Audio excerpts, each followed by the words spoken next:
محمد مسعود د طالبانو پر ضد جګړه کې له اسرایلو د مرستې غوښتنه کړې، خو د ملي مقاومت جبهه دا خبرې ردوي.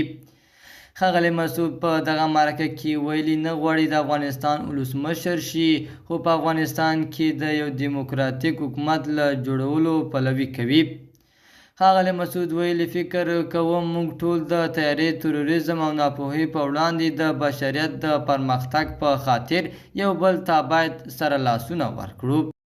یادې ورځپاڼې لیکلي چې ښاغلی مسعود د معارف په نوم د یوې ورځپاڼې سره چې په عبراني ژبه خپریږي یوې ځانګړې مرکه کې ویلي دي د سولې نوښت برخه کې اسرائیلي لوري سره کار کولو ته لیوالتیا ښودلې ده. همداراز د یورشلیم پوسټ په ریپورټ کې راغلی ښاغلی مسعود چې د بریتانیا د صنعت هرسټ په پوځي اکاډمۍ کې زده کړې کړي.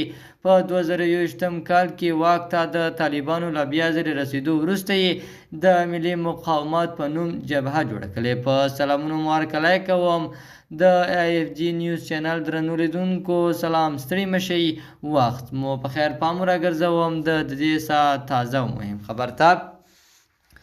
د ننګرهار په باسول کې د پاکستاني جیټ الوتکو له لوري تېره شپه 8 بجې د ننګرهار د مومندرې ولسوالۍ په باسول کې بمباري شوې او پر ټولنیزو شبکو د پاکستاني استخباراتو ادرسونه د برید کې د پاکستاني طالبانو د یو مرکز د نښه کېدو ادعا کوي.